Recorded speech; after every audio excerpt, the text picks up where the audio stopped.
ይትባረክ እግዚአብሔር አምላከ አበዊነ ቅዱሳን ዘሰባ ምሕረቱ በላዕሌነ። ምሕረቱን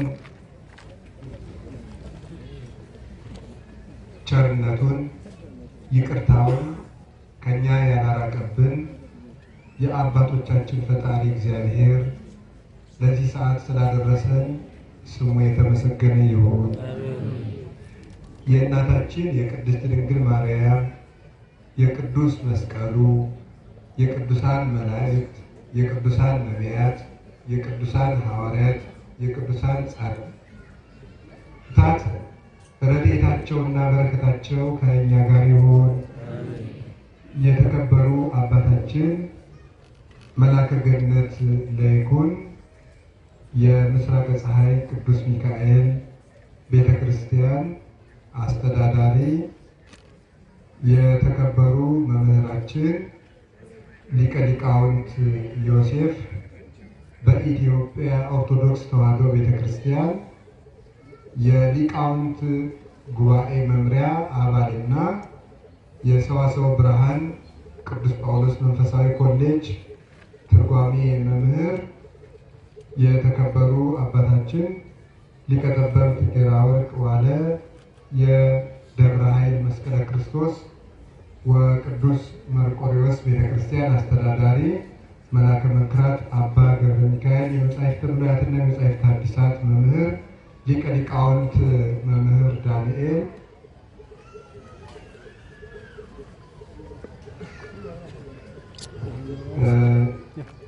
አባቶቻችን ካህናት፣ ወንድሞቻችን ዲያቆናት፣ የእግዚአብሔር ቤተሰቦች ሁላችሁ አንድ አምላክ በሚሆን በአብ በወልድ በመንፈስ ቅዱስ ስም እንዴት ሰነበታችሁ? እንደምን ዋላችሁ? እንደምን አመሻችሁ? ቸርነት ገንዘቡ የሆነ ፈጣሪያችን ስሙ የተመሰገነ ይሁን። ሁላችሁንም እንኳን አደረሳችሁ።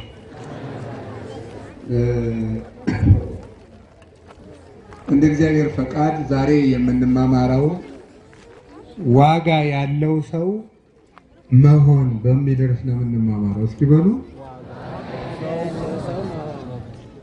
በዛ በኩል ያላችሁት በሉ እንደገሙላችሁ። የእነዚህኞቹ ድምፅ ትንሽ ይበረታል፣ ጎበዞች ናቸው። እስኪ እናንተ በሉ በዛ ያላችሁት። እስኪ ደግሞ እናንተ በሉ። አሁን አንድ ላይ በሉ። ስለዚህ ከዛሬ በኋላ ምን ያለው ሰው መሆን አለባችሁ? ዋጋ ያለው ሰው መሆን። እንዴት ነው መሆን የሚቻለው? እሱን ነው የምንማማረው። የእግዚአብሔር ፈቃድ እጅግ መልካም ነው። እግዚአብሔር መልካም ነው፣ ፈቃዱም ድንቅ ነው። በመካከላችን ተገኝቶ እንዲያስተምረን ቅዱስ ፈቃዱ ይሁንልን። የእግዚአብሔር ፈቃድ መልካም ነው ያልኩት ለምንድን ነው?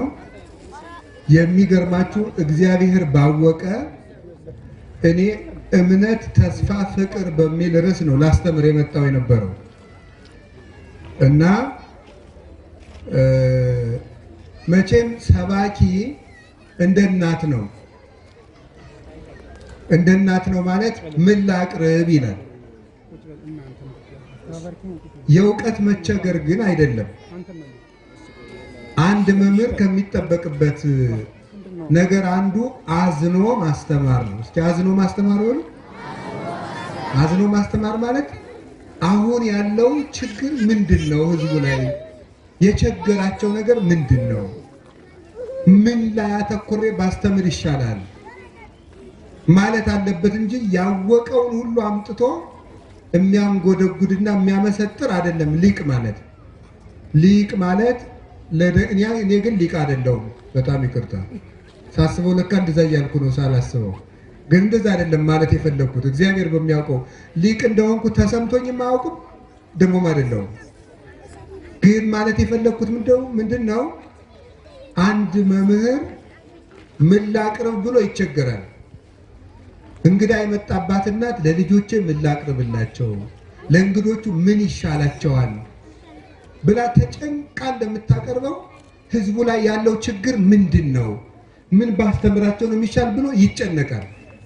እውቀትማ ችግር የለም። ማቴዎስ ምዕራፍ 1ም ትምህርት ነው፣ ምዕራፍ 2ም ትምህርት ነው፣ ምዕራፍ 3ም ትምህርት ነው። 28ቱ ምዕራፍ 28,000 ትምህርት ይኖራል። በቃ አንዱ ምዕራፍ አንስቼ ስለተማርኩ ማስተማር ይቻላል።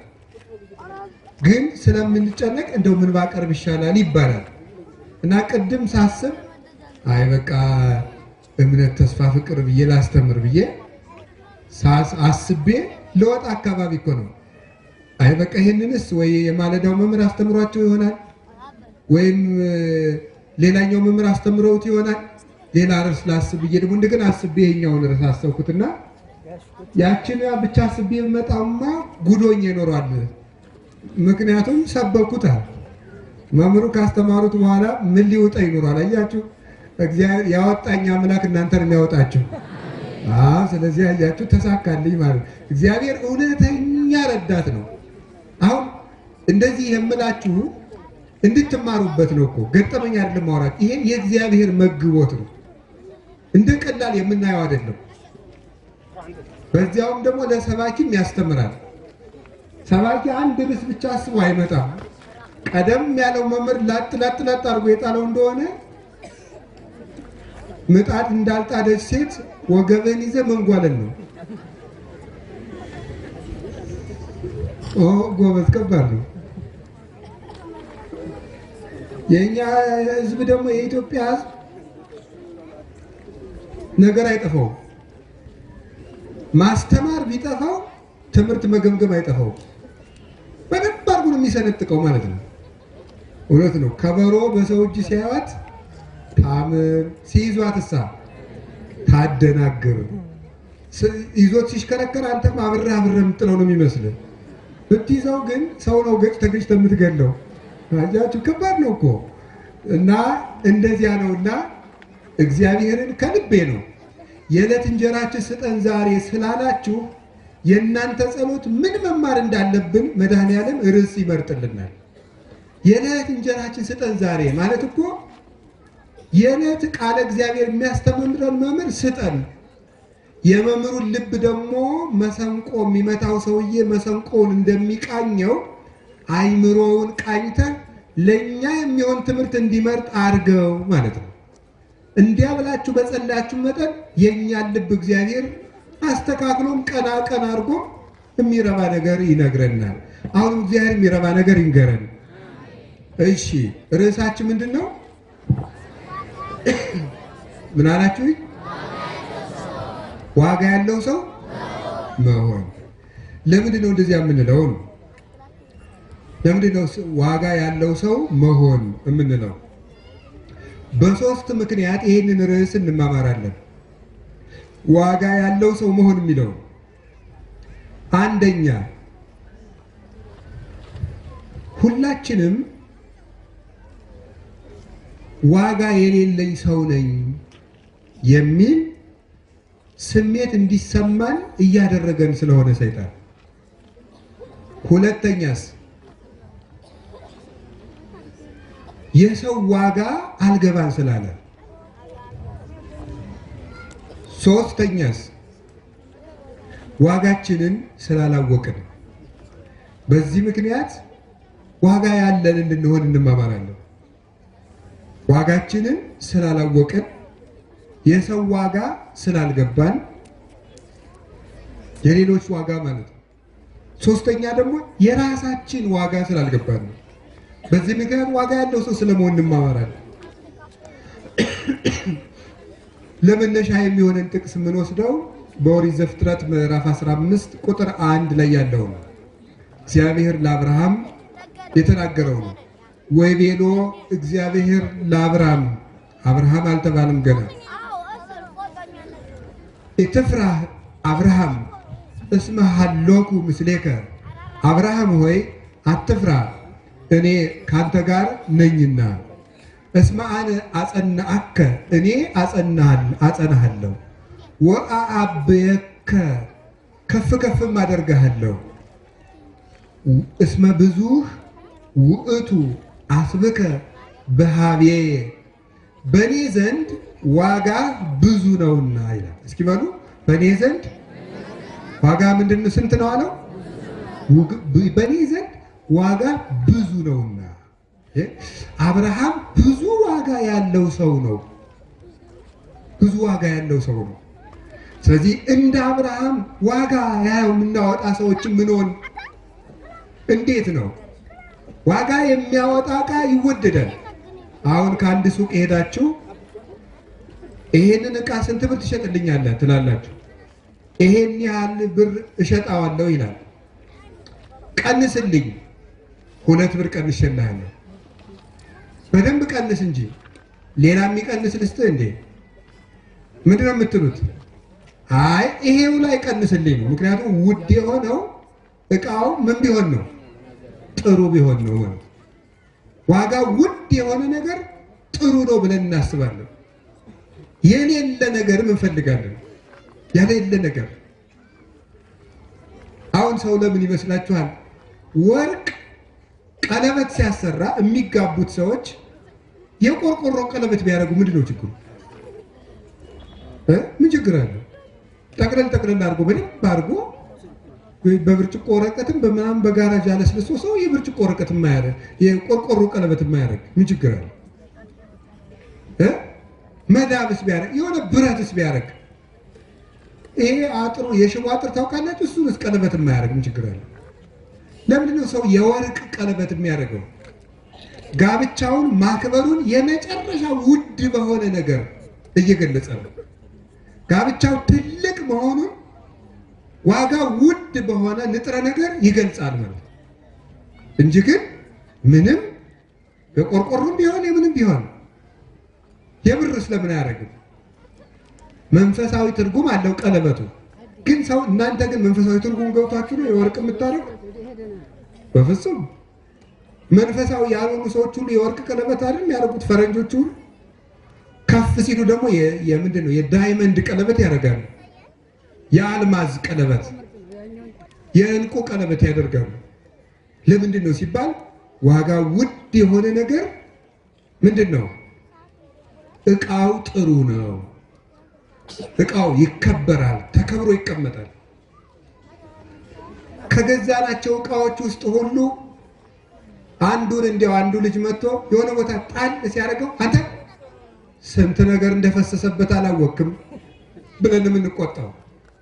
ዋጋ ያስከብራል። ዕቃውን የተከበረ ቦታ ያስቀምጠዋል፣ እንዲጠበቅ ያደርገዋል፣ እንክብካቤ እንዲኖረው ያደርጋል፣ ዓይናችን እንዲያርፍበት ያደርጋል። ዋጋ ትልቅ ነገር ነው የእግዚአብሔር ቤተሰቦች። ስለዚህ ሁላችንም ዋጋ ያለን ሰዎች መሆን አለብን። አንድ ነገር ልንገራችሁ፣ ሰው እንዲያከብረን አንተ ሰውዬ እኔ ነግሬሃለሁ አክብረኝ፣ አያከብረንም። እባካችሁ እነገሌ እንዲያከብሩኝ ቀስቀስ አድርጉልኝ። በፍጹም ሊያከብሩን አይችሉም። ሰምታችኋል አይደል? ይሄ ይቅር በሉኝ፣ ይሄ የጥራዝ ነጠቅ ትምህርት ነው። ሊደርሺፕ የሚባል ትምህርት አለ። የጥራዝ ነጠቅ ያልኩት ዲፓርትመንቱን ሳይሆን እኔ መጥቀሴ በጥራዝ ነጠቅ ነው። አልተማርኩም ሊደርሺፕ እና በሊደርሺፕ ትምህርት 5 ፒስ የሚባሉ አሉ። ፒ የሚባሉት ማለት ነው። እና አንድ ጥሩ መሪ የሚለካበት ፒዎች ናቸው እነዚህ 5 ፒ የሚባል በደረጃ ነው። አንደኛ፣ ሁለተኛ፣ ሶስተኛ፣ አራተኛ፣ አምስተኛ የተባለው የመጨረሻው ፒ በጣም ኃይለኛው በጣም ወርቁ መሪ ነው። የመጨረሻውን ፒ የደረሰው አንዱ ፒ ግን ፖዚሽን ነው የሚባለው። አንዱ ፒ ምንድን ነው? ወንበሩን ፈርተው ሰዎች ሰጥለበጥ የሚሉለት ሰዎች ነው። ግን እያከበሩት ሳይሆን እየፈሩት ነው። አይወዱትም፣ አያከብሩትም። በልባቸው ክብር የላቸውም፣ ይጠሉታል። ግን ካላከበር ነው አንኖራትም ብለው ለጥ የሚሉ ናቸው ማለት ነው። ወደ ግራ ዞር ሲል በግራ ያለው ለጥ፣ ወደ ቀኝ ዞር ሲል የገሩ ለጥ የሚል፣ ሲተነፍስ ሁሉ አሜን የሚል ፈርቶ ነው። አክብሮ እኮ አይደለም። ቀን ያገኘ ለግቱ ወሩሮ ነው የሚጥል። ፖዚሽን ያመጣው ክብር አይረባም። ፕሮዳክሽን ምናምን እያሉ ይሄዳሉ። እኛ ፒ ጋር ምን አታገለን? ወደ መንፈሳዊ እንምጣ እንጂ ፒን ለዛው ለፒ እንተዋለን። አሁን ግድላችሁ የፈለኩት ምንድን ነው? ሰዎችን አስፈራርተናቸው ሊያከብሩን ይችላሉ። ሰዎች ስለኛ እንዲያወሩ ብለን አደራጅተን እነገሌ ጥሩ ናቸው ብለው የሚናገሩ ሰዎችን አደራጅተንም ሊያከብሩን ይችላሉ። ያ ግን የማይቀጥልና ጊዜ እስከተሰጠን ድረስ የሚቆይ መከበር ነው። እሱ ክብር አይደለም። ከዚያ በኋላስ ሰዎች እንዲወዱን ብዙ ነገር እናደርጋለን። አቤት አቤት! ሰው እኮ ለመወደድ የሚደክመው ድካም እናቴ! የፀጉር አቆራረጣችሁ ለምንድን ነው? ለመወደድ። የምትቀቡት ቅባት ለምንድን ነው? ለመወደድ። ቅንድባችሁን መከራ ስታበሉት ለምንድን ነው? ለመወደድ። ጫማን እርግፍ እርግፍ የምታደርገው ለምንድን ነው? ለመወደድ። መነጽርን እዚህ ላይ አድርገን ለመወደድ። አሁን ሰዓት እኮ ራሱ ውሸት ነው። ለመቁጠሪያ እኮ ነው የሚደረገው፣ ለጌጥ ነው። እንደውም ሲያወራ አንዳንዱ ሰው ሰዓቱን እንዲህ እያደረገ አይታችሁታል። ግርማቸዋል እኮ እኔን አይቼ ነው ወይ እንደው ደግሞ ምን ስል ነው የምታዘበው? እንደው ባላየውስ እስኪ እግዚአብሔር ያሳያችሁ። እናንተስ ባታረጉስ? እኔ ምን ስል አየዋችሁ? እንደው እና ቦግ ያለ ሰዓት ያደርግና እንደዚህ ያያየ እንደዚህ ያለ ያወራል። ለምንድን ነው? ለመወደድ። አቤት እናቴ አይደለም፣ ለመወደድ ዋጋ መጨመር ነው። እስቲ ዋጋ መጨመር በሉ። ሰዎችን ቀስቃሽ ማዘጋጀት፣ ማስፈራራት፣ ማስደንገጥ፣ መቀጣጠል ሳይሆን ራሳችን ላይ ዋጋ መጨመር። በሞት የዋጋ መጨመር በሉ። ዋጋ የጨመረን ምን ያደርገዋል? ሰዎች እንኳን እዚህ ላይ ተቀምጦ ቆፍረው ይፈልጉታል። ወርቅን ቆፍረው ነው የሚያፈልጉት ሰዎች። ዋጋ ውድ ስለሆነ ወርቅን ሰዎች ቆፍረው ያወጡታል። ስለዚህ የእግዚአብሔር ቤተሰቦች የራሳችንን ዋጋ ነው መጨመር ያለብን። የራሳቸውን ዋጋ የጨመሩ ሰዎች ናቸው ዓለምን የሳቡት። በየመድረኩ እየዞሩ ስለራሳቸው የተናገሩ ሰዎች አይደሉም ዋጋ ያገኙት፣ ሰው ያከበራቸው። ተደብቀው ራሳቸው ላይ ዋጋ የጨመሩ ሰዎች ግን ዓለምን ሁሉ ከሽቶ ይልቅ ስበውታል። አባ እንጦንስ የሚባል ስም ታውቃላችሁ? አባ እንጦንስ የሚባለው አባት የመነኮሳት ሁሉ አባት ነው። አሁን በዓለም ላይ ስንት መነኩሴ ይኖራል? ኢትዮጵያ ብቻ ስንት ገዳማት ይኖራል? ይኸው እኔ የምኖርበት ገዳም ጣና ቂርቆስ እንኳን ስንት አለ? 300 መነኩሴ ያለ መናኝ ያለባት ትንሹ። ማህበረ ሥላሴ ስትሄዱ፣ ዋልድባ ስትሄዱ፣ ዳጋ እስጢፋኖስ ስትሄዱ፣ በየገዳሙ ስትሄዱ፣ ደብረ ሊባኖስ፣ ዝቋላ፣ ምድረ ከብድ፣ የትኛውን ገዳም ስትሄዱ ስንት መነኩሴ ያለ? በዓለም ላይ ስንት መነኮሳት አሉ?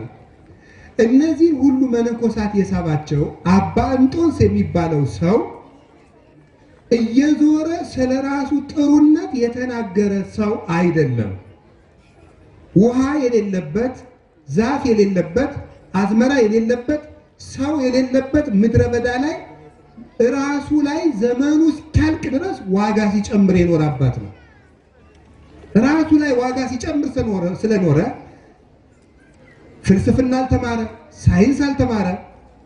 በፍልስፍና የሚራቀቁ የግሪክ ፈላስፎችን ሁሉ እየጠራ ወደ በረሃ መጣቸው። ነገስታቱን ከዙፋናቸው እያዋረደ ወደ በረሃ እያስወረደ ወደ በረሃ መጣቸው። በምናኔው እየጠራ አሉ የተባሉ የግሪክ ፈላስፎች እንጦንስ ከሚኖርበት ገዳም መጥተው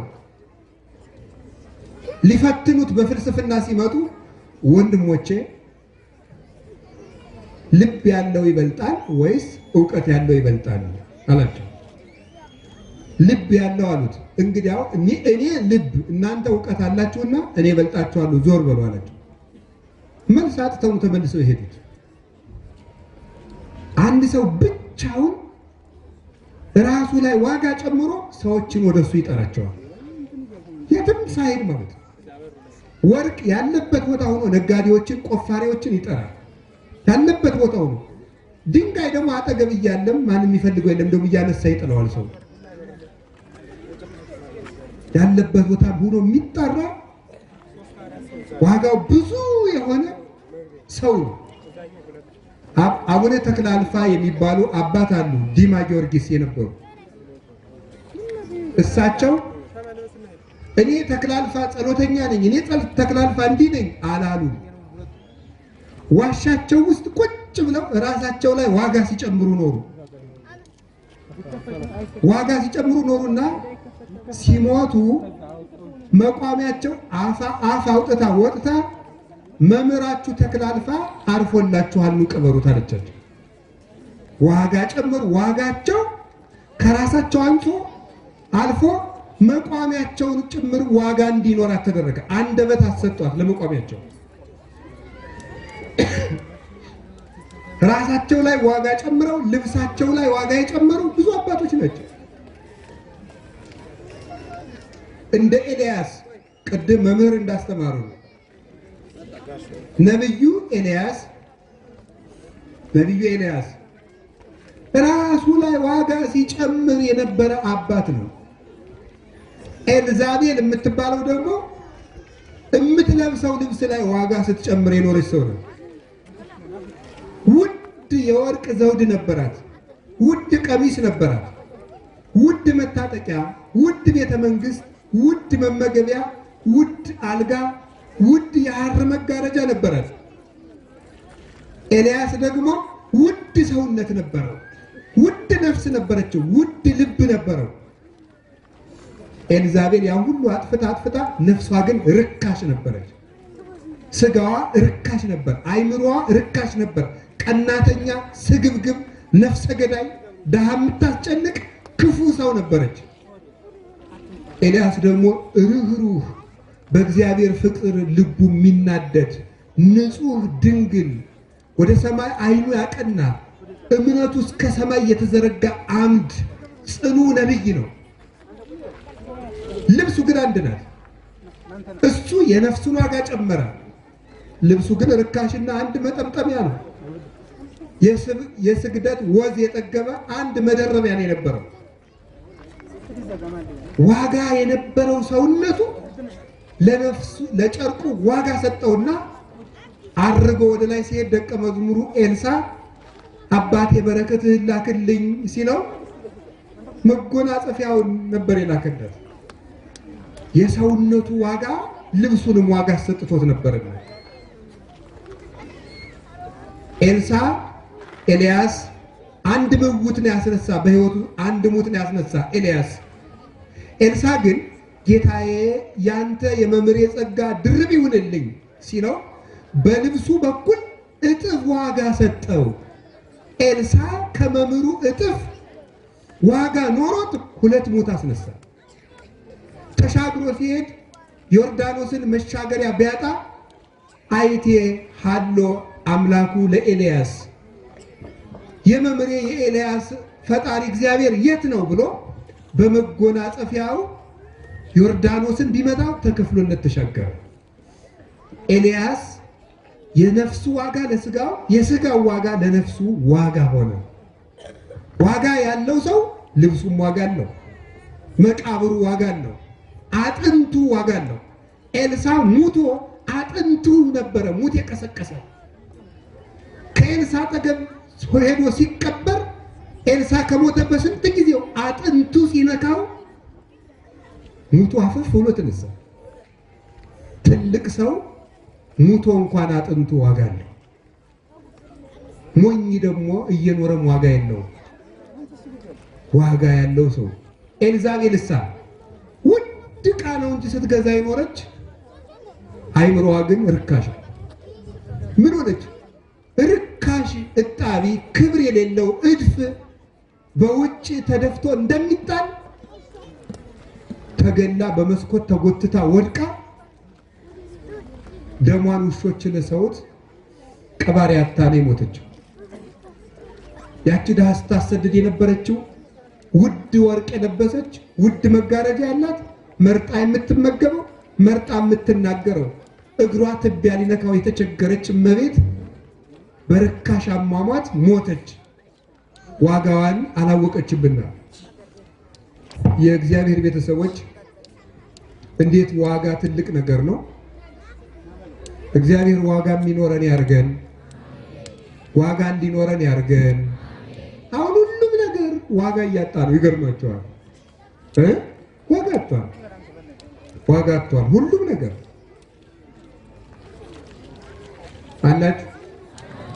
አላችሁ ምን ዋጋ ያላጣ ነገር አለ? አሁን ዋጋ ያላጣ ነገር ይሄም ዋጋ እያጣ ነው።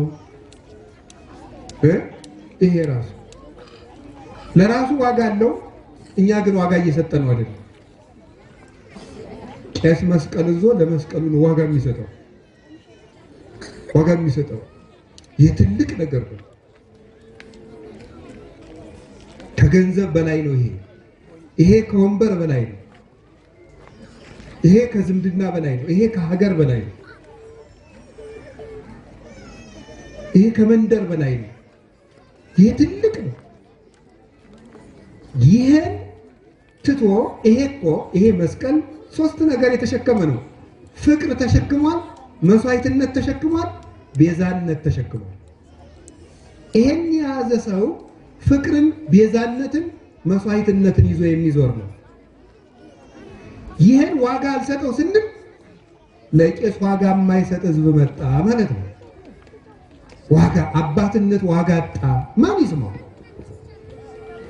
ቅስና አይሰማ። አንድ አባት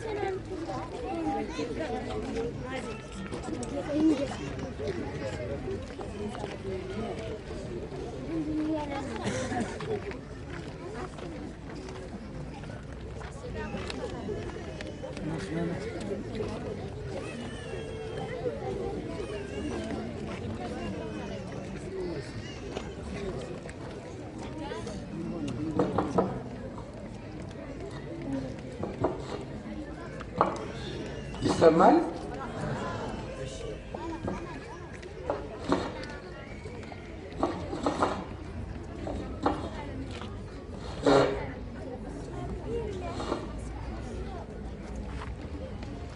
ይሰማል።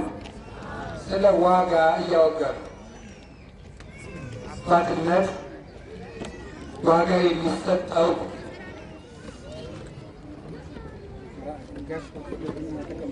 ሰማችሁ? ምንኩስና ዋጋ የሚሰጠው ነው። ክብር ይገባዋል።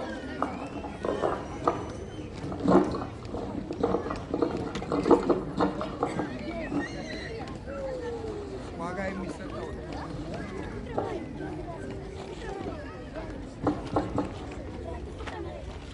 ሰማችሁ? ዋጋ ያሰጠናቸው ነገሮች ብዙ ናቸው። አሁን አንድ መነኩሴ ማየት ለእናንተ ቀለል ያለ ነገር አልሆነባችሁ? ቀለል ያለ ነገር ሆኗል። አሁን ቀለል ያለ መነኩሴ ማየት ምንም በቃ ቀለል ያለ ነገር። ድሮ መነኩሴ ማየት መልአክ እንደማየት ነበር። ሁሉ ነገር ቀነሰ፣ ዋጋ አጣ። እንግዲህ አንድ አባት የነገሩኝ ልንገራችሁ።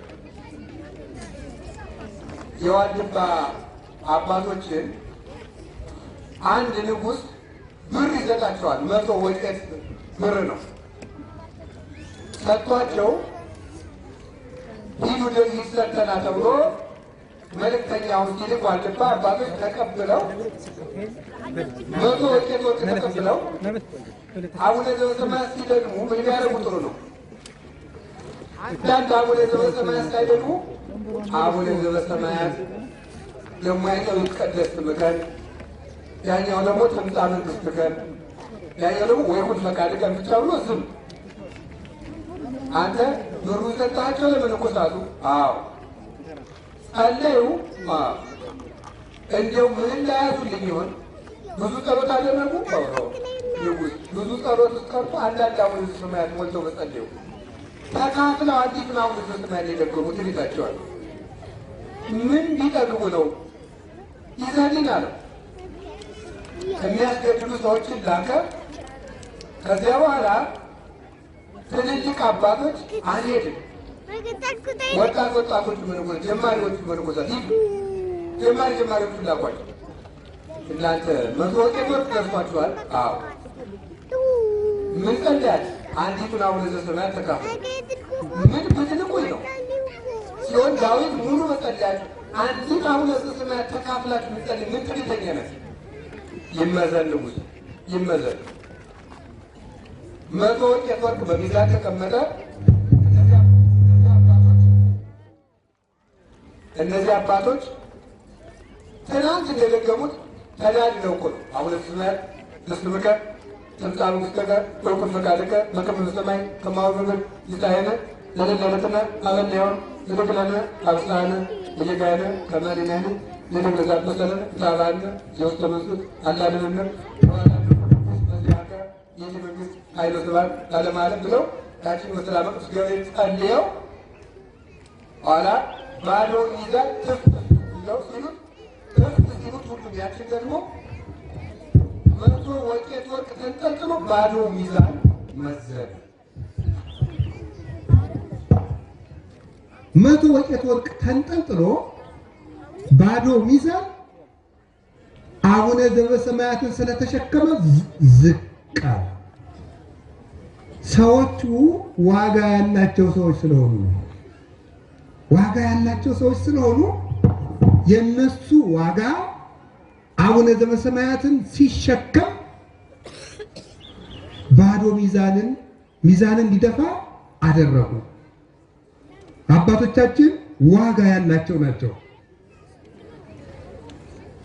ክርስትና ዋጋ አለው።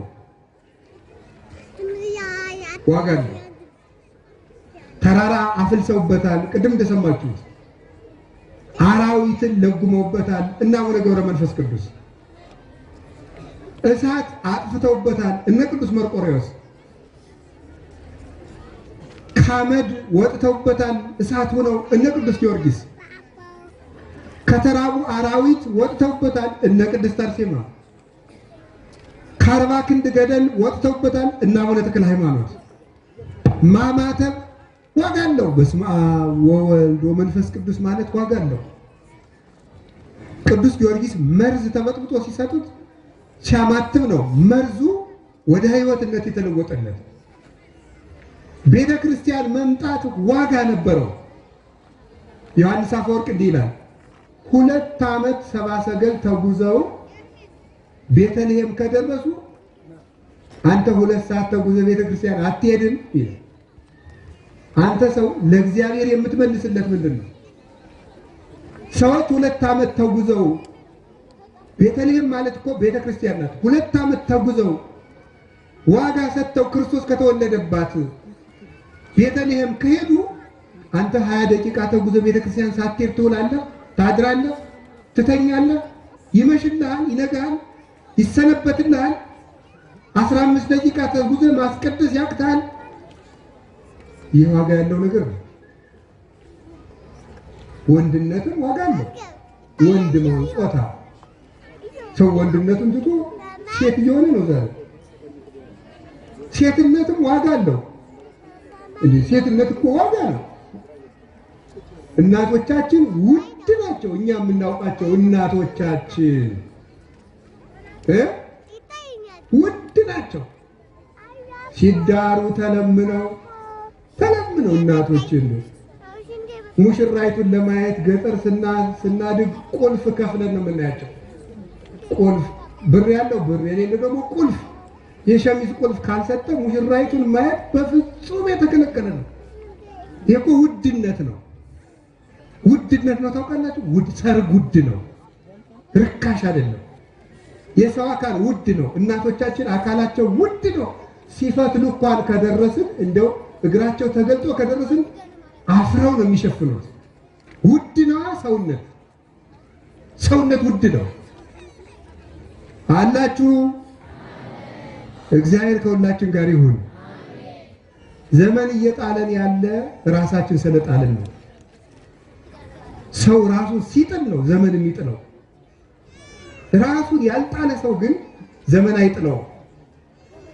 ማንም ዘመንን ጥሎት አያውቅም። ሰው ራሱን ሲጥል ብቻ ነው ዘመን የሚጥለው። አላያችሁም እንዴ? ዘመን የጣለውን ሰው ግን ማን ያነሳው? እግዚአብሔር። ሙሴ የተወለደው ሰው በሚጣልበት ጊዜ ነው። ምን በሚጣልበት? ሰው። ሰው በሚጣልበት ወንድ በተወለደ ቁጥር በሚጣልበት ዘመን ተወለደ። እናት አባቱ ግን ዘመን የማይጥለው ሃይማኖት አላቸው። ተጣለ እንደ ሰው ምን አደረገው? እግዚአብሔር በምህረት እጆቹ ተቀበለው፣ ከባህርም አወጣው። ዘመን ጥሎኝ አትበል ጌታዬዋ፣ ዘመን አይጥልም፣ ሰው ነው ራሱ የሚጥል። ዘመን ጥሎኝ አይባልም። ዘመን ማለት ምንድን ነው? ዘመን ማለት እኮ ሰዓት ነው። ሰዓትም ጭንቅላት አለው የሚጥል አንድ ሰዓት ነው፣ 2 ሰዓት ነው የጣለ፣ መስከረም የጣለ ጥቅምት። ማን የጣለ? ጨረቃ ነው የጣለ? ፀሐይ፣ ከዋክብት፣ ራሳችን ነው የጣለ። ራሱን ላልጣለ ሰው ዘመናውያን በሰለጠኑበት ወይም ዘመን በዘመን የነገሱ በዘመን የተመቻቸው ሰዎች ክፉ በሚሰሩበት ሰዓት እንኳን እግዚአብሔር በእሳትና በአውሎ መካከል መንገድ አለው የተባለ ለዚህ ነው። ክፉ ሰዎች በበዙበት ዘመን ማለፍ ይቻላል። መከራው ራስን መጣል። አንድ ጸሐፊ የተናገረውን እንገራችሁ። ድንግል ማርያም ሆይ እመቤታችን ስለምናል እኔን ለራሴ አትጣይኝ ብሏል። እስኪ በሉ ሁላችሁ ድንግል ማርያም ሆይ በሉ። እኔን ለራሴ አትጣይኝ። ለምን? ራሴን ምስለማ ለራሴ አልሆንም ነው። ለራሴ አሳልፈሽ አትስጭኝ፣ እኔ ለራሴ ክፉ ነኝ ነው። ዘመዶቼ ለሰው ተላልፎ ከመሰጠት በላይ የራስ ባሪያ መሆን ክፉ ነው። ራስን እንዳለማሸነፍ ያለ ባርነት የለም። ከራሱ ነፃ የወጣ ሰው ማንም በሱ ላይ ባሪያ መሆን አይቻልም። ሰው ከራሱ ነፃ ሲሆን የእግዚአብሔር እጅ በሱ ላይ ይሰራል። ስለዚህ በራሳችን ላይ ዋጋ አይኖርም። ልንገራችሁ፣ ዋጋ ያላቸው ሰዎች ተወርውረው እንኳን ቢሆን ይወጣሉ። ቅዱስ ጎርጎርዮስ ዘአርማንያ የሚባለው አባት ንጉሱ ዘመን ተመቸው፣ ክርስቲያኖችን ይጠላል። ጎርጎርዮስን ወስዶ ገደል ውስጥ ወረወረው። ሲወረውረው ዋጋ ያለው የእግዚአብሔር ገንዘብ ነው። እግዚአብሔር ምን ብሎ ነበረ? ሀባሃሎ መዝገብክሙ ወየ ይሄሉ ልብክሙ፣ ገንዘባችሁ ባለበት ልባችሁ በዚያ ይኖራል ብሎ ነበረ ጌታ ሲነግረን። ገንዘባችሁ ባለበት ልባችሁ በዚያ ይኖራል ማቴዎስ ወንጌል ምዕራፍ 6 ላይ። ይህ ስለዚህ ምንድን ነው? ጎርጎርዮስ የእግዚአብሔር ውድ ገንዘብ ነው። ውድ ሰውነት ያለው በኃጢአት በድንቁርና በክደት ያረከሰ ውድ ሰው ነው። የእግዚአብሔር ገንዘብ ውድ ገንዘብ ተወርሮ ይጥላል? የለም። ወርውሮ ሲጥላል አንዲት ድሃ ሴት እንድታየው አደረገ። ለ15 ዓመታት ያክል ከጉድጓድ ውስጥ ስንቅ በገመድ እያቀበለችው ሲመገብ ኖረ። ከዚያስ እግዚአብሔር ይሄንን ውድ ወርቁን ከዚያ ጉድጓድ ሊያወጣው ፈለገ። እግዚአብሔር ንጉሱ አበደ፣ አይምሮውን አጣ። መፍትሄ ሲያጡ እግዚአብሔር በሕልም ለእህቱ ተገልጾ ገደል የወረወረውን ጎርጎርዮስን ካላወጣችሁ ወንድምሽ አይድንም ማለት። እግዚአብሔርም እነዚያም ሰዎች ገመድ ልከው ጎርጎርዮስን አውጥተው በፈረስ ጭነው ታጥቦ ልብሰ ተክህኖውን ለብሶ ልብ በሉ ያንን አውሬ ሆኖ የነበረ ንጉሥ ፈወሰው። ለጳጳስነትም በቃ። ወርቅ ጭቃ ውስጥ ቢጣልም ጭቃው ተጠርጎ ራስ ላይ ጌጥ ሆኖ ይወጣል፣ ዘውድ ይሆናል። ንጉሥ ጥሎት የነበረውን ጎርጎርዮስ እግዚአብሔር አንስቶ ጳጳስ አደረገው። መሬት ውስጥ የሆነ ዋጋ ያለው ሰው ቢደበቅም እንኳን ቦታው ላይ መጥቶ ይከብራል። ቅዱስ ኤጲፋኒዎስ የሚባለው የቤተ ክርስቲያን አባት እኔ ጳጳስ መሆን አይገባኝም አልመጥንም ብሎ ባቄላ መካከል ቢሸሸግ ምን እናደርጋለን ብለው ጠፍቷቸው ቁጭ ሲሉ አህያ ጠፍቷቸው ሲፈልጉ አህያው ሄዶ ኤጲፋኒዎስ ከገባበት ባቄላ አዝመራ ገባ። ሊያስወጡ ሲገቡ ኤጲፋኒዎስ እዚህ ያለ ማንን እንፈልጋለን? አስረው ወስዶ ዋጋ ያለን ሰው ከሆነ ራሳችንን ብንደብቅ መቼም ቢሆን ጠፍተን አንቀርም። እትክል ተከብቶ ሀገር እንተ ታንጸት መልዕልተ ደም እያትው ማይቶተ ከመ ያንብርዋ ታሕተ አላ ያነብርዋ ዲበ ተቀዋማ ወታበርህ ለኩሉ እንቅብ ሊደፉባት መብራት አያበሩም፣ መቅረዝን በቦታዋ አስቀምጠው ለቤቱ ሁሉ እንድታበራ ያደርጓታል እንጂ ብሏል። የማቴዎስ ወንጌል ምዕራፍ 5 ቁጥር 17 ላይ ጌታ ሲናገር ክብር ያለው ሰው ራሱን ቢደብቅ ተደብቆ አይቀርም። ክብር የሌለው ሰው ደግሞ አለሁ አለሁ ቢል መልሶ ይደበቃል። የኛ ሀገር ገበሬ ሊቁ ብሎ እንደ ሲተርት ወቁኝ ወቁኝ አይ የኢትዮጵያ ገበሬ እኮ ከዚህ ዘመን ፒኤችዲ ይሻላል። ማምላክን እንደው በደንብ ነው የሚሻለው። ባለ ፒኤችዲዎች ይቅር በሉ ወይ ለስብከት ያህል ነው። ሊቅ ናችሁ፣ ግድ የለም ሊቅ ናችሁ። ማስተርሶችም ሊቅ ናችሁ፣ ዲግሪዎችም ሊቅ ናችሁ። በቃ ሊቅ ናችሁ በሏቸው አንድ ጊዜ። በቃ እንዴ ሊቅ ናቸው እንዴ ምኑ ናቸው እናንተ? ልታጣሉኝ አስባችኋል መሰለኝ። ግን ይኸውላችሁ መማር ማለት ይባላል ዋትስ ኤዱኬሽን ተብለው ሲጠየቁ የተማሩ ሰዎች ሲሉ እንደምሰማቸው መማር ማለት ስማርት ቲንኪንግ ማለት ነው። በሳል አስተሳሰብ የሚያስብ ማለት መማር ማለት በስሎ ማሰብ ነው እንጂ ሰርተፊኬት መያዝና ቆብ መድፋት ማለት አይደለም። መማር ማለት በስሎ ማሰብ። እስቲ በሉ መማር ማለት በሉ ምን ማለት ነው? በስሎ ትናንትና ዛሬና ነገ አገናኝቶ ማሰብ፣ እያሰቡ መኖር፣ እያሰቡ ማደግ፣ እያሰቡ መሞት ነው መማር ማለት። እንኳን በመንፈሳዊ ትምህርት ሶቅራጥስ እንኳን ፍልስፍና ትክክል አይደለም ብለው አንቀው ሊገሉት ብሎ ሲሉ ምን እንዳለ ታውቃላችሁ? እንደናንተ ሳያስቡ ከመኖር እያሰቡ መሞት ይሻላል ብሎ ነው መርዙን የጠጣው። ፈላስፋው እንኳን ማለት ሳያስቡ ከመኖር እያሰቡ መሞት ይሻላል። መማር ማሰብ ነው። ይሄ የእናንተ ዓለም ሰዎች ናቸው ያሉት እንኳን በቤተክርስቲያን ሲመጣ። ስለዚህ የእግዚአብሔር ቤተሰቦች ዋጋ ያለው ሰው እወቁኝ አይልም። ያለበት ሆኖ ክብሩ ይጠራል። ከቃሉ ጋር ናችሁ? እግዚአብሔር ከሁላችን ጋር ይሁን። ርዕሳችን ምንድን ነው? ንገሩኝ እንጂ ምን አላችሁ? ዋጋ ያለው ሰው መሆን። እግዚአብሔር ይስጥልን። ዋጋ ያለው ሰው መሆን እንዴት እንደሚያስከብር አያችሁ? ዋጋ ያለው ሰው እንደዚህ ነው። አበቦችን ታውቋቸዋላችሁ? አበቦች ስለ አበባነታቸው ማስታወቂያ በንቦች ሰፈር አስነግረው አይደለም ንቦች የሚሄዱት። ንቦች የአበባ ትምህርት አያውቁም። አበባ ማለት ምናምን ኦክሲጅን ያለበት ምንድን ያለው ብትለው ንብ አይሰማም። ዞሮ ግን አበባ ዋጋ ያለው ነገር እንደሆነ ያውቃሉ ነው ጉዳዩ። እሱ ነው። ዋጋ ስላለው አበባ ዝም ብሎ ንብን ከቀፎዋ ግልብጥ አድርጎ አስወጥቶ ይጠራታል። ዋጋ ነው አበባ። ዋጋ ስላለው ንብን ይጠራል። ስለዚህ ወርተው ይቀስማል።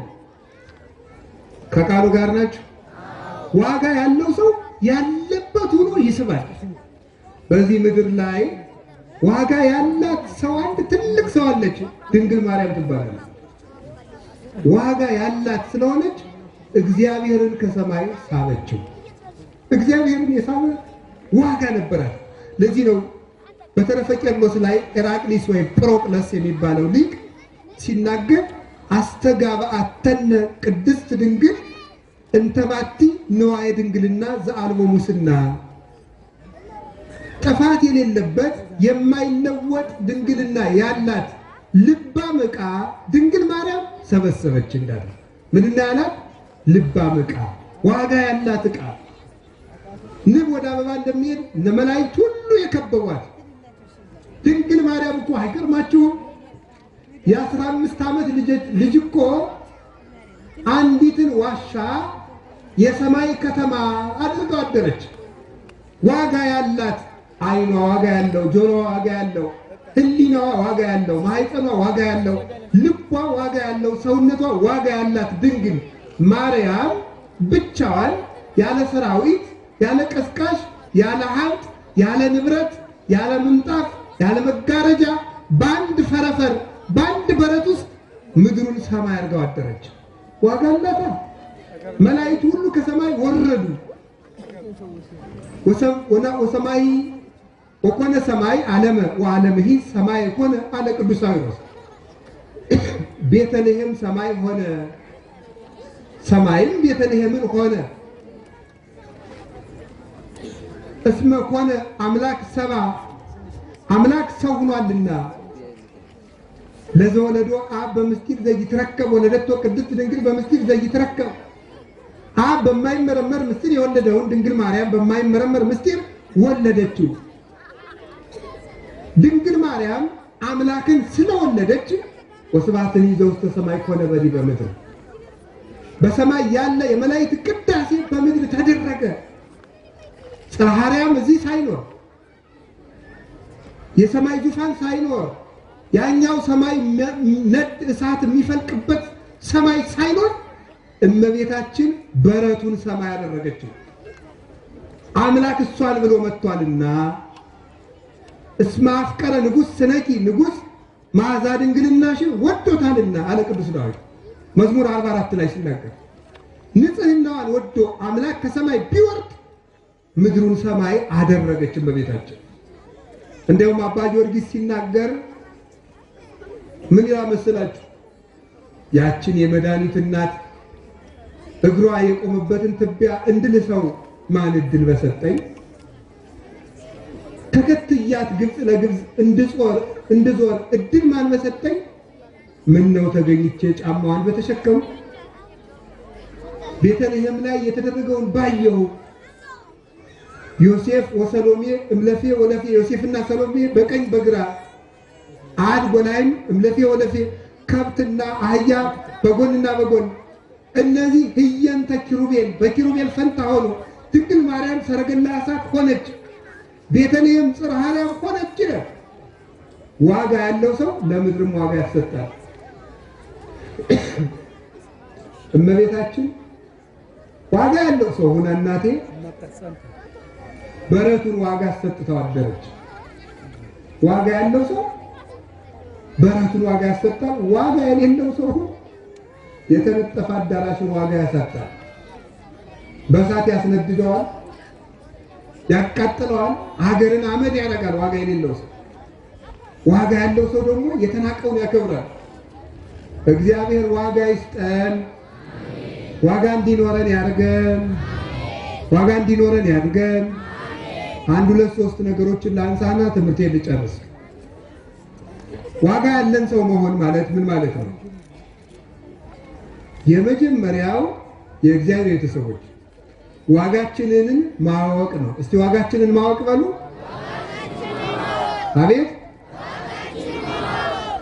እስቲ የኔ ዋጋ ስንት ነው በሉ። አንድ ሁላችሁ በሉ። ስንት ነው የኔ ዋጋ ስንት ነው ብላችሁ አስቡ። ዋጋችን በደንብ ነው። በህይወታችሁ ዘመን ሁሉ ዋጋችሁ ነው። አንድ ነገር ላሳያችሁ። ጌታችን መድኃኒታችን ኢየሱስ ክርስቶስ አሁን በዚህ ዓለም ሳይኮሎጂስቶችም ኢኮኖሚስቶችም ሰክሰስ የሚባል ርዕስ ያወሩልናል። ብዙ እየመጡ ሰክሰስ ይላል። ሰክሰስፉል ይባላል ሰው። ግን ምንድነው ሰክሰስ? ግን ለእኛ ለክርስቲያኖች ይገርማችኋል። እኔ አሁን በዚህ ዘመን ጥሬ ግሬ ሰክሰስፉል ሆኛለሁ። እሺ እስቲ ሰክሰስ ወትን ይንገሩኝ። ድሮ ልብሴ አንድ ነበር፣ አሁን 4 መልበስ ችያለሁ። ሌላስ ሰክሰስፉል? ድሮ በኪራይ ቤት ነበር የምኖረው፣ ቤት ሰርቻለሁ። ሰክሰስፉል? እሺ ድሮ በባጃጅ ነበር የምሄደው፣ አሁን መኪና ገዝቻለሁ። ሰክሰስፉል? ይህ ሰክሰስ አይደለም።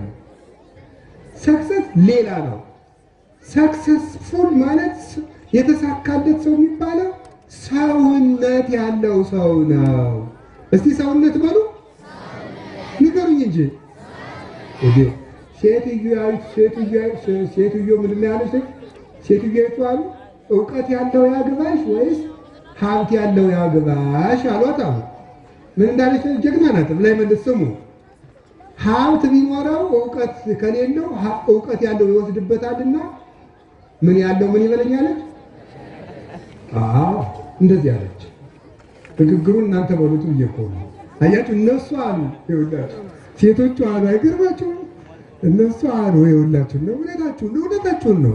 አይምሮ ያለው ሰው ቢያገባችሁ ይሻላችኋል። አይምሮ ያለው ሰው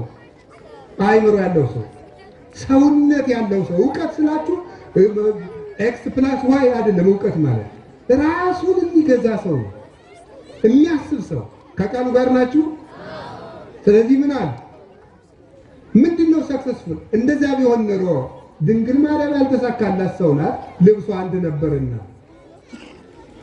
ድንግል ማርያም ያልተሳካላት ሰው ናት፣ ቤት አልነበራትምና። ክርስቶስሳ እንደ ሰውነቱ ብናስበው ያልተሳካላት ሰው ነው፣ በአህያ ይጓዝ ነበርና። ፈረስ እንኳን አልነበረውም፣ እንዳንድ የወረዳ ገዥ እንኳን አህያ ነበር መጓጓዣው። ጎጆ እንኳን አልነበረውም፣ ዋሻ ውስጥ ያድር ነበር እንጂ። ለቆናጽል ግበቅ ቦሙ ለያወፈ ጸማይኒ ምጽላል ቦሙ ለወልደ እጓለ እመሕያው ሳልወቱ ሀበ ያሰምክ ርእሶ። የሰው ልጅ ግን ራሱን የሚያስጠጋበት የለውም እንዳለ ልብስም ምግብም መጠለያም ዋጋ አይደለም። ሲጀመር ስርዓተ ትምህርታችን አበላችሁና ቤዚክ ኒድስ ብሎ ምንድን ብለውናል? ምግብ፣ ልብስ፣ መጠለያ ብሎ ቁጭ መሰረታዊ ፍላጎቶች አለና ምንድን ነው ብለናል? ምግብ፣ ልብስ፣ መጠለያ። አሁን መሰረታዊ ፍላጎት ነው ምግብ፣ ልብስ፣ መጠለያ። አባል ርቦት ስላለ ነው እንዳትሉ፣ እንደሱ አይደለም። ምግብ፣ ልብስ፣ መጠለያ ያስፈልጋል ነው እንጂ መሰረታዊ አሁን ቢጨንቃቸው ሳይንቲስቶች አጥንተው የለም ሌላ ምን ጨምር ፒስ ብለዋል። ሰላም ጨምር፣ ነገም ትጨምራለህ ገና። ቆይ አሁን ደግሞ እያጠሩ ሰልፍ አዌርነስ ራስን ማወቅ ራሱ አንድ ቤዚክ ኒድ ነው ብሎ ማለት ጀምረዋል። ይሁን ጥሩ ነው፣ እንኳን ደህና መጣችሁ ያስጨርሳችሁ። እኔ አሁን የምላችሁ ሰው ዋጋ አለው የሚባለው ምንድን ነው? የመጀመሪያው ከቃሉ ጋር ናችሁ።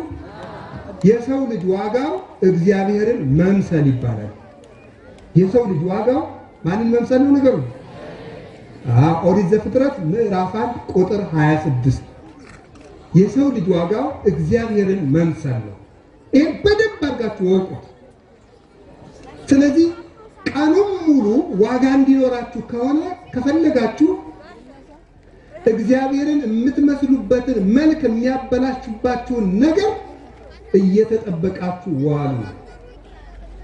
ዋጋ የሚኖረን እግዚአብሔርን ስንመስል ነው። ገንዘብ ያስፈልጋል፣ ልብስ ያስፈልጋል፣ ሀብትም ያስፈልጋል። ግን እግዚአብሔርን ስንመስል ተከትሎ የሚመጣ ነገር ነው። ገንዘብ እንደ ጥላ ነው። ጥላ ሲከተሉት ልብ ማውለቅ ነው። ፊቱን ዙሮ ግን ወደ ምስራቅ ዙሮ ከሄዱ ጥላ ከኋላ እየተከተለ ይመጣል። ገንዘብ ጥላ ነው። ወደ ምስራቅ ሲዞሩ ጥላ እየተከተለ እንደሚሄደው ወደ እግዚአብሔር ስንዞር ሁሉም ተከትሎ ይመጣል። እግዚአብሔርን መምሰል የሰው ልጅ ዋጋ ነው። የመጨረሻ የእግዚአብሔር ቤተሰቦች ለምንድን ነው እግዚአብሔር ከምግብ ይልቅ ጾምን ብዙ ቀን አድርጎ ይሰራልን? እግዚአብሔር ይበላል አይበላም? ምመና ይበላል? ነገሩ እንጂ አይበላም። ስለዚህ እኛ ማንን መስለን የተፈጠርን ነው? ከ365 ቀን ጾሙ የሚበዛ ለምንድን ነው? ማንን እንድንመስል ተፈልጎ ነው። ለዚያውም ጥቂት እየበላን መጨረሻ ላይ ወደ አለመብላት ሂደን ወደ የትኛው መልካችን እንደርሳለን? ወደ ትክክለኛው መልካችን እግዚአብሔርን ወደ መምሰል እንደርሳለን ማለት ነው። ሰው አግብቶ ኑሮ ከሚስቱ ጋር፣ ሚስት ከባሏ፣ ባል ከሚስት ጋር አብረው ሲተኙ ይኖሩና ሲያረጁ አብረው መተኛት ያቆማሉ። ለምን ይመስላችኋል? መጨረሻ ላይ ማንን ወደ መምሰል ነው የሚሄዱት? ይሄ ጋብቻው የተሰጠ እንስሳዊ ጠባያቸውን ለማገዝ ነው። ማን ላይ እንስሳዊ ጠባያቸውን ሲያግዙ ኑሮ መጨረሻ ላይ መላካዊ ጠባያቸውን ተከትለው ወደ ፈጣሪያቸው ይሄዳል። ያገባም እንዳላገባ ይሆናል ያለው ለዚህ ነው። እግዚአብሔርን መምሰል የሰው ልጅ ዋጋ ነው። አንዴ ድገሙት። አቤት! እግዚአብሔርን መምሰል የሰው ልጅ ዋጋ ነው። ይወጣቸው ሰው የተሰጠው እግዚአብሔርን መምሰል ነው። ትክክለኛው እግዚአብሔርን ስለመሰለ ገነት ተሰጠው። እንስሳትን ግዛ ተባለ፣ ምድርን ግዛ ተባለ፣ የሰማይ ወፍን ግዛ ተባለ፣ አራዊትን ግዛ ተባለ። ይህ ብቻ አይደለም። ኢተአምሩኑ ከመ መላእክት ጥቀ ንኮን፣ መላእክትን እንኳን እንድንገዛ አታውቁም፣ በመላእክት እንኳን እንድንፈርድ አለ ቅዱስ ጳውሎስ። ስልጣን ተሰጠው። ይሄ የሰው ልጅ መልክ ነው። ትክክለኛ ዋጋው እግዚአብሔር መምሰል ነው። ከዚያ በኋላ ያን መልካችን ተውንና ምን ሆንን? የሰውነት ዋጋችንን ትተን ከብት ሆንን፣ እንስሳ ሆንን። ሰብእሰን ዘክቡር ውእቱ ኢያእመረ ወኮነ ከመ እንስሳ ዘአልቦ ልብ። ሰው ክቡር ነበር አላወቀም፣ ልብ እንደሌላቸው እንስሶች ሆነ አለ ዳዊት። አሁን ጌታችን ኢየሱስ ክርስቶስ ያንን ዋናውን ዋጋችን ጥለነው ብንመጣ ምን እንዳደረገ ታውቃላችሁ? ያንን መልካችንን መልሶ ለመስጠት ዋጋችንን ለመመለስ እሱ የእኛን መልክ ለብሶ መጣ። ወነሳ አርአያ ገብር፣ የባሪያን መልክ ይዞ መጣ። አንዴ የብሶም ሁሉ ከሁሉ ድሃ ሆነ። ከመ ትበአሉ አንትሙ በንዴተ ዚአሁ፣ በሱ ድህነት እናንተ ባለጸጎች ትሆኑ ዘንድ እሱ መጣና የእኛን መልክ ለበሰና ዋጋ የሌላችሁ እንስሶች ሆናችሁ ነበርና ዋጋችሁ የሆነ መልካችሁን ልሰጣችሁ የእናንተን መልክ ለበስኩ ለማለት እንስሶች መሃል የተወለደበት ምክንያት ያ ነበረ። እናንተ ዋጋ የሌላችሁ እንስሳ ሆናችሁ ነበረ። ዋጋችሁ ደግሞ የኔ መልክ ነበረ። ዋጋችሁን ለመስጠት እናንተን መስዬ መጣሁ። ተወልደ በአምሳሊከ ከመ ይለድከ በአምሳሊሁ፣ አንተን በአምሳሉ ሊወልድህ እሱ ያንተን መልክ ይዞ መጣ። ጌታችን መድኃኒታችን ኢየሱስ ክርስቶስ የእኛን መልክ የለበሰው የሰው ዋጋ ውድ መሆኑን የምታውቁት ሰው እግዚአብሔር መምሰሉ ውድ ስለሆነ የሰው ዋጋ እግዚአብሔር ሰው እስኪሆን ድረስ አደረሰ። አያችሁ፣ አንዳንድ ዕቃ ከጠፋ ከብቱም ተሽጦ ቤትም ተሽጦ በቀላሉ የማይመለስ ዕቃ ነው። ሰው ውድ ዋጋ ነበረ። ሰማይ ቢለወጥ አይመልሰው፣ ምድር ብትለወጥ አትመልሰው፣ መላእክት እንኳን ለውጥ ቢሆኑ አይመልሱትም።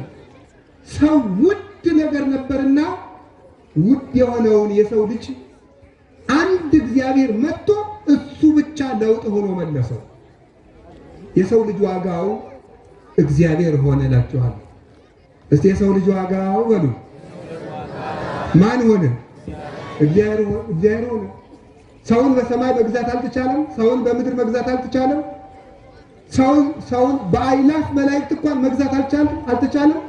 ሰውን በክርስቶስ ደም ነው መግዛት የተቻለው። አምላክ ሰው ሆኖ ባፈሰሰው ደም ሰው ተገዛ። ኢተአምሩኑ አንትሙ ከመ ታቦቱ ለመንፈስ ቅዱስ ዘህዱር በላዕሌክሙ እስመ ተሳየጠክሙ በሴት ወይኮንክሙ ለርእስክሙ። እናንተ የመንፈስ ቅዱስ ማደሪያ መሆናችሁን አታውቁምን? በዋጋ ተገዝታችኋልና የራሳችሁ አይደላችሁም። አንደኛ ቆሮንቶስ ምዕራፍ 6 ቁጥር 20 ላይ በዋጋ ተገዝታችኋልና የራሳችሁ አይደላችሁም። ዋጋችን ማን ነው? የክርስቶስ ደም ነው። እኛ ዋጋ ያለን ፍጡር ነን። ለራሳችሁ ዋጋ ስጡ ዘመዶቼ። ጥሩ ስራ፣ ጥሩ ቤት፣ ጥሩ ልብስ፣ ጥሩ መኪና፣ ጥሩ ኑሮ ላይኖራችሁ ይችላል። ግን ዋጋ ያላችሁ ሰዎች ናችሁ። ዋጋችሁ ደግሞ ክርስቶስ ነው። ዋጋ ያላችሁ ፍጡር መሆናችሁ በዚህ ነው የሚታወቀው። 10ኛ ክፍል ወርቀ ሊሆን ይችላል። ተመርቀ ስራ ላገኘ ሊሆን ይችላል። እየጀመርክ እየተበላሸብህ ሊሆን ይችላል። ክርስቲያን ስለሆንክ ግን ዋጋ ያለ ሰው ነህ። ይህን ማወቅ ዋጋ ያለን ሰው ነን። ዋጋችንም እርሱ ክርስቶስ ነው። ከዚያ በኋላ የዋጋችን ክብር ምን አደረገው? ልብስ ምን ሆነ? ዋጋችን ትልቅ ስለሆን ለእኛ የተገዛንን ልብስ ምን መሰላችሁ? ሐር መሰላችሁ እንዴ? አይደለም። ወርቅ የተጎነጎነበት መሰላችሁ? አይደለም። ብር የተጠለፈበት ነው? አይደለም። እለ ተጠመቅሙ ክርስቶስ ለበስክሙ፣ የተጠመቃችሁ ሁሉ ክርስቶስን ለብሳችሁታል። ገላትያ ምዕራፍ 3 ቁጥር 27 ላይ የተጠመቃችሁ ሁሉ ክርስቶስን ለብሳችኋል። የእግዚአብሔር ቤተሰቦች ክርስቲያኖች ዋጋችን ውድ ነው። ውድ ስለሆንን ስለሆነ ስንጠመቅ የለበስነው ክርስቶስ ነው። እኛ በምድር ላይ ያለን ውድ እንግዶች ነን ክርስቲያኖች። ለውድ እንግዳ በሬ ነው የሚታረድለት፣ ሙክት ነው የሚታረድለት፣ የተመረጠ ምግብ ነው የሚቀርብለት። ለውድ ክርስቲያኖች ግን የታረደልን እውነተኛው በግ ኢየሱስ ክርስቶስ ነው። ለእኛ የተመረጠልን ምግብ የአምላክ ሥጋ ነው። ለእኛ የተመረጠልን ምግብ የአምላክ መጠጥ፣ የአምላክ ደም ነው። ውድ ነንና የእግዚአብሔር ቤተሰቦች ሰምታችኋል። ለእኛ ልብሳችን ክርስቶስ ነው፣ ምግባችን ክርስቶስ ነው፣ ማዕዳችን መስቀል ነው፣ ሀገራችን ደግሞ ሰማይ ነው፣ ርስታችንም ሰማይ ነው፣ አባታችን እግዚአብሔር ነው። ይህ እግዚአብሔር ለእኛ የሰጠን ውድ ስጦታችን ነው። ከምግብ መርጦ ሥጋውን፣ ከመጠጥ ለይቶ ደሙን፣ ከልብስ ይልቅ ራሱን አለበሰ። ከሀገር ይልቅ መንግሥተ ሰማያትን ሰጠን። ልጆቹ አደረገን። የተናቀን ባሪያዎቹን ዘመዶቹ አደረገን። ሥጋችንን ለበሰ። ኦ ዘአፍቀርከ ትሕትናሁ ለእጓለ እመሕያው እምነ እበዮሙ ለመላእክት። ከመላእክት ልዕልና ይልቅ የሰው ልጅን ውርደት ለወደድክ ለአንተ አንክሮ ይገባል ይላል አባ ጊዮርጊስ። ለእኛ ዋጋችን ይሄ ነው። ለእኛ ዋጋችን ማስቀደስ ነው። በእግዚአብሔር ቤት የእግዚአብሔር ቤተሰቦች ቤተ ክርስቲያን ጧት ጧት ሂዱ አስቀድሱ የምንባል እኮ የጽድቅ መስፈርት ለማሟላትና ግዴታን ለመፈጸም አይደለም። ውድ ፍጥረቶች ስለሆንን መኖሪያችን በንጉሱ ቤት ስለሆነ ነው። ውድ ነንና መኖሪያችን በቤተ መንግስት መሆን አለበታ። የተመረጡና የተሾሙ ሰዎች በቤተ መንግስት ይኖራሉ። እኛ ክርስቲያኖች የክርስቶስ ነገስታት ነን። እንዲያማ ከሆነ መኖሪያችን በሱ ቤተ መንግስት ነው። ቤተ መንግስታችን ደግሞ ቤተ ክርስቲያን ናት። በዚህ እንኖራለን። አጃቢዎቻችን ደግሞ ብርሃን የለበሱ መላእክት ሚካኤልና ገብርኤል ናቸው። እስመ ለመላእክቲሁ ይእዝዞሙ በእንቲአከ ከመ ይቀቡከ በኩሉ ፍናዊከ። በሄድክበት ሁሉ ይጠብቁ ዘንድ መላእክትን ስላንተ ያዛቸዋል። ታውቃላችሁ አንድ ክርስቲያን ንጉሥ እንደሆነ ታውቃላችሁ። ቤተ ክርስቲያን ስትመጡ ወደ እግዚአብሔር ቤተ መንግስት እንደምትመጡ። የአንዲት ሀገር መሪ ምሳ እንድንበላ እፈልጋለሁ ብሎ ስልክ ቢደውልላችሁ ለስንት ሰው ነው የምታወሩት? እንዴ እንኳን የአንዲት ሀገር መሪ እንደው የአንድ መዘጋጃ ቤት ኃላፊ ቢደውልላችሁ ኩራታችሁ ያስቀምጣል። ፎቶአችሁንስ ለስንት ሰው ነው የምታሳዩት? እኔ እኮ ገሌን አውቀዋለሁ አብረን እኮ አንድ ቀን ሻይ ጠጥተናል አይደል የምትሉ? እግዚአብሔር እኮ ያለ ወረፋ ነው። ዘበኛ የለብህ፣ ወረፋ የለብህ። ኩፖን ይዘህ ወረፋ አትጠብቅ። ቀጥ ብለህ ወደ አባትህ ቤተ መንግስት ወደ ቤተሰብ ትገባለህ። ያለ ከልካይ እኮ ነው። የሚሰማን ደግሞ እኩል አተ ይልህ አይል እናንተ ግቡ አሁን እናንተ ኑ አንተ ነው አንቺ ነይ አይልም እግዚአብሔር። ሁላችንም የሚሰማን አሮጌ ለብሰን ጥቁር ሆነን አጭር ሆነን ቀጭን ሆነን ረጅም ሆነን ጎባጣ ሆነን አይንዳይና ሆነን ጆሮአችን የተቆራመጠ ሆኖ ጨምዳዳ ሆነን እሱ ብቻ አይደለም ክፉ ሆነን ሌባ ሆነን ዝርክርክ ሆነን እግዚአብሔር ከቤቱ እንድንገባ ይፈቅድልናል። እሱ ዋጋ ሰጠን፣ እኛ ግን ዋጋ አጣን። እሱ ዋጋ በደንብ ሰጥቶናል። በንስሐ እያጠበ የሚይዝ የማን ሀብታም ነው? የተሰበረን ዕቃ እየጠገነ የሚይዝ አዳዲስ ይገዛል እንጂ። ክርስቶስ ግን ሰባራዎቹን እየጠገነ የሚይዝ አባት ነው። ቸሩ አባታችን ኢየሱስ ክርስቶስ። የእግዚአብሔር ቤተሰቦች ዋጋ አለን፣ አይዟችሁ። ዋጋ ያለን ፍጡሮች ነን። ለራሳችን ዋጋ እንስጥ። የተፈቀደላችሁን ክቡር ማዕድ ሥጋው ደሙን ኑ ቅረቡት። ክርስቶስን እንልበስ። በሱ ቤተ መንግስት በቤተ ክርስቲያን እንኑር። ሰራዊተ መላእክት ይክበቡን። ያን ጊዜ ምድር ሁሉ ትፈራናለች፣ ታፍረናለችም። አራዊት ያከብሩናል፣ ወንዝ ይፈራናል፣ ዝናቡ ጠብታ ሁሉ ያክብርልን። ለራሳችን ዋጋ እንጨምር። ዋጋ የሚያስጨምር ክርስቶስ ነው።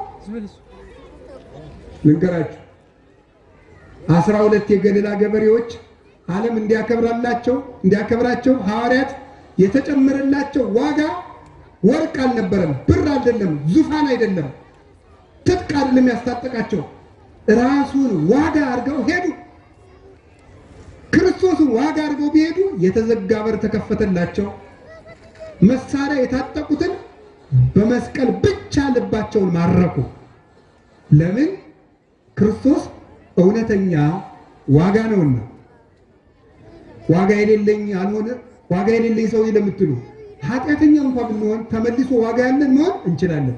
አንድ ነገር ልንገራችሁ የእግዚአብሔር ሰዎች፣ ቤተክርስቲያን ውስጥ ከሚገርመኝ ነገር መካከል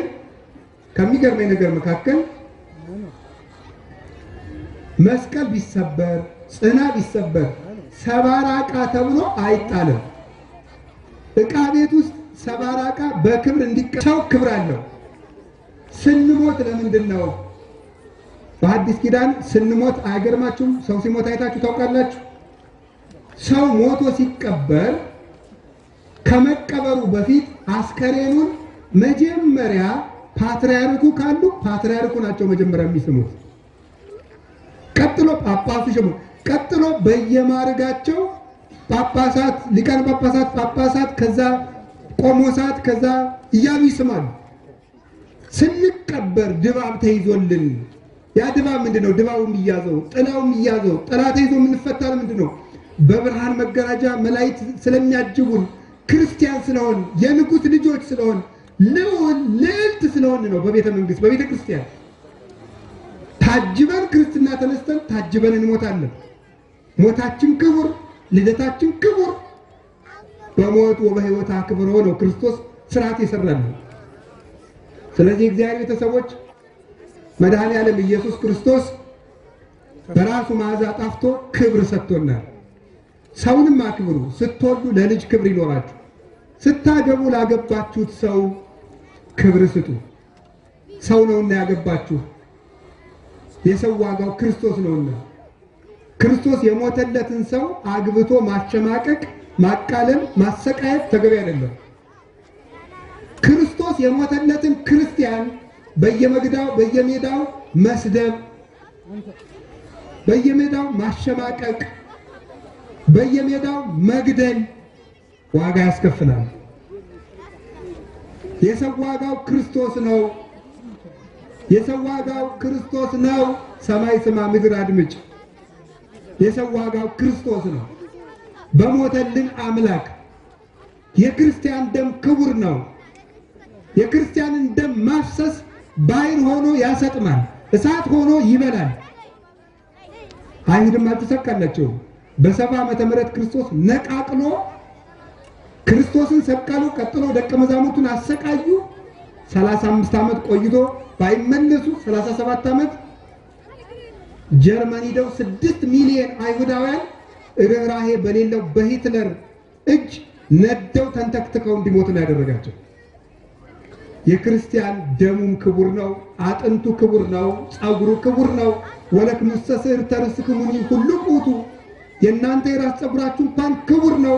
የክርስቲያን መቃብሩም ክቡር ነው። የእነ አቡነ ተክለ ሃይማኖት መቃብር እስከዛሬ ድረስ አጋንንትን ያንቀጠቅጣል እና የክርስቲያን መቃብሩም ክብር አለው። ክርስቶስን ተሸክሞ የሞተ ሥጋ ክብር አለውና ዋጋ ያለን ሰዎች እንድንሆን ከክርስቶስ ጋር እንኖር። ክርስቶስ ያለው ሰው ዋጋ ያለው ሰው እሱ ነው። መድኃኔ ዓለም ዋጋ ያላቸው ሰዎች እንድንሆን በረድኤቱ ያሳድገን። ወስብሐት ለእግዚአብሔር።